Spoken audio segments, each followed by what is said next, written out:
Well, I'm gonna find out. I guess we're gonna find out. Okay.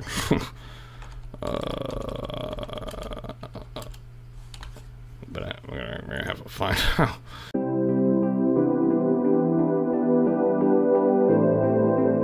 Hey everybody, and welcome to a new video where I have a hair crisis, and yeah, that's pretty much it. No, I'm just kidding. We're gonna hit those week 1 power rankings for the LCS, previously known the NALCS, but we changed it because franchising and then the LEC franchise, and now we're all stuck. Anyway, let's get right into it.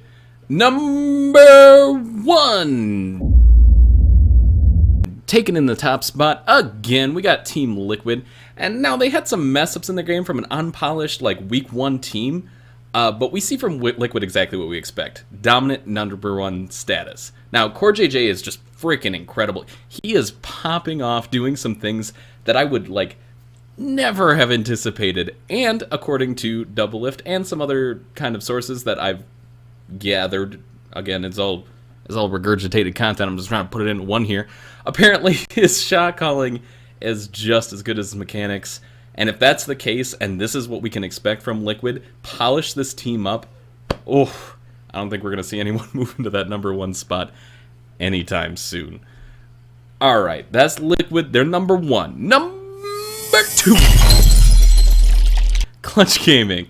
They're up 6 spots this week, because they absolutely crushed Golden Guardians on day 1, and they just looked really dominant. Day 2, they looked for better fights and picks constantly, despite being behind by a good majority a lot of the game.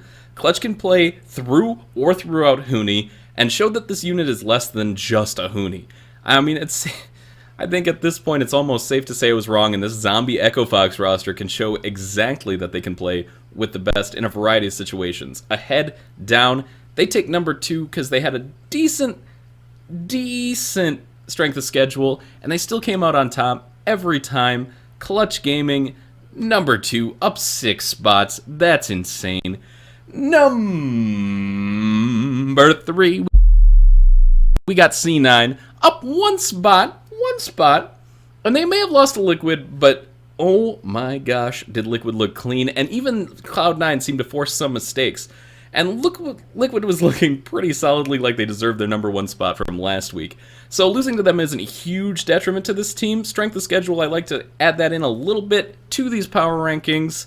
But they just seem to dissect and decimate at almost every level against 100 Thieves. 100 Thieves is a whole nother story. We will get to them farther down the list. So, even though they decimated 100 Thieves and lost to Liquid, you put that kind of together, you mishmash it, and I think C9 deserves this number 3 spot. They looked pretty clean. Obviously, there's some cleaning up that they could do, but it was week 1, you know? There's a majority new rosters here. C9 only really swapped out mid lane, but just really good looking C9. Polish that up again, and oh my gosh, are the top 4 teams for this league going to look insane. Maybe not for these power rankings, but the top 4 teams are going to look freaking nuts. So that's Cloud9, they're number 3. Number 4. TSM. They looked like they had the numbers of both 100 Thieves and Clutch this weekend to start the game. While they seem to punish and dissect 100 Thieves, being clearly in control of the game almost the whole time, against Clutch you could see some flaws in their armor. The plays they looked were just stymied or a bit too indecisive, while Clutch outperformed and outweighted TSM to make just the right plays at just the right times. Now this team is a definite contender. I don't want to oh no, TSM is number 4. They're just really hard to put them at 3 this week, with C9 being at a harder strength of schedule, and Clutch Gaming just looking really good, and not to mention beating TSM. So that's how it goes. Not to mention that when you throw Acadian in this team, Acadian with this team seems to eliminate a lot of the question marks that I had for TSM, shores up this team really well, and seems to get a better picture of what TSM is really capable of. With Grig, I feel like it's a little bit more up in the air, not to mention Broken Blade. Let's talk about Broken Blade for a second. Solo killing Huni, not once, but 2 times? Oh, man. This TSM roster is explosive, and I am super excited to see them this year. Number 4, I think they deserve that spot for this week. I would definitely expect to see them go up at least a spot or 2 next week. Number 5. We got FlyQuest.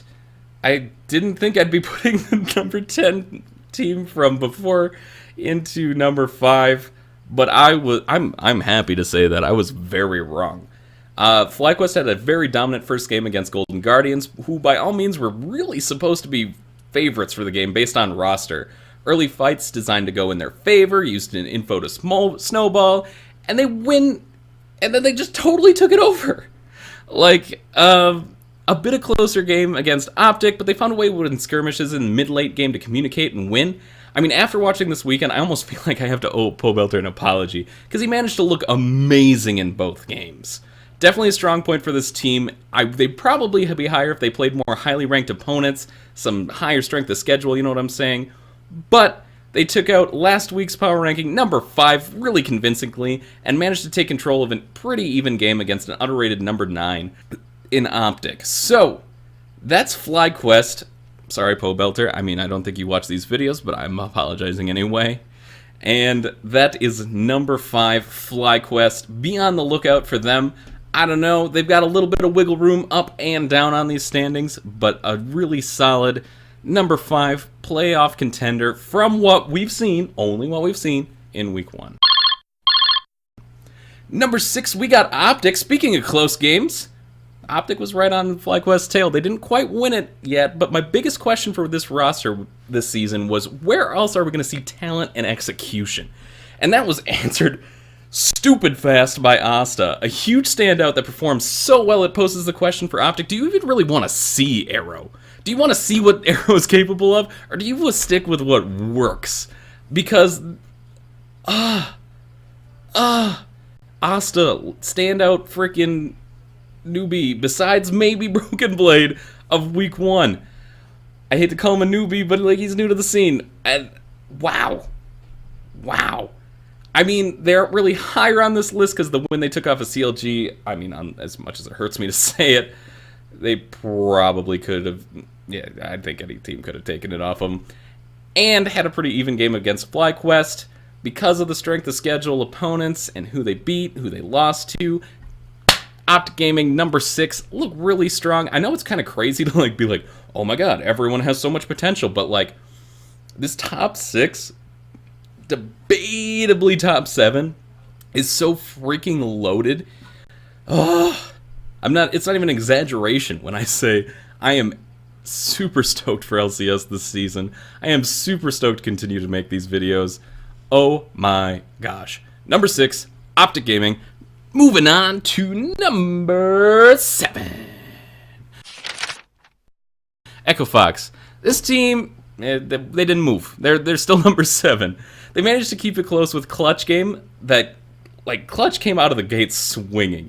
And then although it looked equally as close with Golden Guardians, you could tell they kept control. They never had a fight where they lost too much. This team can compete, but needs some polish if they want to compete in the top 4 teams. They have the potential to do it. They just need to use week 1 as a springboard to pull some of that closeness from opponents and turn it into some actual positive wins. Echo Fox, I'd hate to say that I ranked them too low at number 7, but considering they stayed at number 7, I don't think I was too far off the mark, but this team has a lot of room to grow. I don't know who they'd push out, but they have a lot of room to grow. I wouldn't say I'm as excited for Echo Fox, but they definitely have some improvement, and it would be really exciting to see them just kind of take some of that closeness that they managed to get in week 1 and just turn that into wins. Great. Get that hype, get that Echo Fox hype we had last spring. Be insane. That is number 7, Echo Fox. Moving on to number 8. 100 Thieves. It sucks to put 100 Thieves at number 8 after saying, yeah, they're going to be number 2 for sure. But considering these are week by week power rankings, they deserve their number 8 spot by quite a bit. They're arguably one of the biggest disappointments from preseason until now. This team isn't gelling, and who he seems to be a real weak point for this team, where he was supposed to be an upgrade. Bang also seems to be like a small letdown. I'm not saying Bang is like shutting down this team and like, oh my god, huge weakness, switch ADCs or anything, but like, I wouldn't say he's a undisputed strong point for this team either. I would also say that 100 Thieves' biggest problem, what it looks like anyway, is communication issues. There's a lot of indecision, wrong decisions, positionings from this team. I have more hope for a comeback from this team than like anyone on down the list, but somehow less than like a Golden Guardians this split. 100 Thieves has now become the roster with the most approved this split, in my opinion. And from all the hype they got, they've got like Someday in the top lane, Anda in the jungle, Huhi mid, Bang and Afromu bottom. All that hype just to see get let down because poor communication, poor execution in games. They just didn't show the promise that a lot of other teams did, despite their roster looking like it was like a shoo-in for playoffs. After a really, really weak showing week 1, I gotta put Under Thieves number 8. Most approved. Like, hopefully they climb. Hopefully I get proved wrong again. Then gotta switch these all up and then, like, totally ruin my credibility. You know what I'm saying? But, not nearly as much promise after week 1 as a lot of the other teams on this list. And, again, probably one of the biggest disappointments from preseason until now. Granted, it's week 1. There's a lot of room for growth. But right now, 100 Thieves just does not have the gel. They need to come together. They need to get on top of it, and then they got this. But that's number 800 Thieves. At number 9, we got the Golden Guardians. They came out pretty weak comparative to the roster, right? In a league where rosters seem to have less than usual time to gel, this team is still trying to gel. They managed to have bright spots, but some things that they did seem to not make like the most sense. I think communication, not skill, is the weak spot for this team. As much as I'd love to see that improve and give them a ranking based on potential, this isn't a potential power rankings. That was last week. This team has a lot of room to grow up. We got to see it yet. We got to see it yet. Golden Guardians, probably almost the second most roster to prove. Golden Guardians, a little bit to be desired, also a little bit of letdown in their own respect. And that brings us to number 10. You know how I said last week that it's really hard to put your favorite team at number 6? It is really, really hard to put your favorite team at number 10. But CLG just kind of lost it. Between Weldon really trying to utilize that 10-man roster and just how shoddy, Wiggly, and sub-top laner, what's-his-face? I don't remember. It was very uninspired. Darshan and Moon definitely look to be a better fit for this team. It is a better showing. I think they have a lot more potential. And despite losing to Liquid, I wouldn't say that strength of schedule is what's holding this team back, right? We lost to Liquid. That's a bummer, but it's definitely not why CLG is at the bottom. I mean, you've got PoE looking like the bright spot on this team, right? He always manages to stay even or ahead. He's got some really cool things going for him, but it looks like the CLG of last year, where we're struggling to find a shot caller. We're struggling to find a game plan. We're struggling to find what CLG wants to do.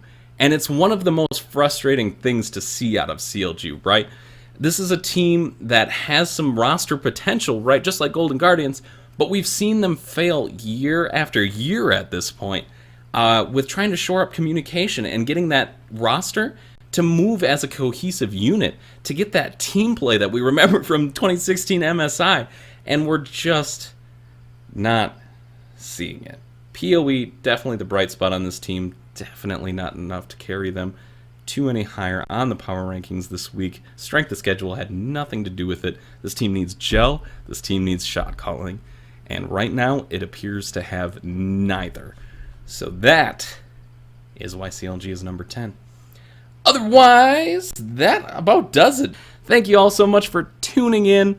I hope you found it useful, something to watch. I really hope this did something for you. As my opinions, I'd love to share them, and I'd love to keep this going on every week. So far, we're 2 for 2. 2 for 2, week. I don't know why I'm doing it. Monday. That's what we're doing. Thank you guys so much for watching. If you like the content, leave a thumbs up. If you like it enough and want to interact, feel free to hit that comment section. I'd like to know where you want to see these teams, where you see these teams, and get a conversation going, you know what I'm saying?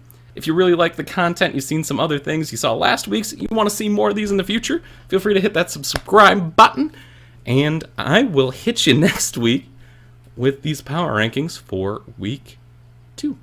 I appreciate it, and y'all have a fantastic rest of your day, morning, evening, however you're watching this video. Thank you very much, and we'll catch you next time. Have a good one.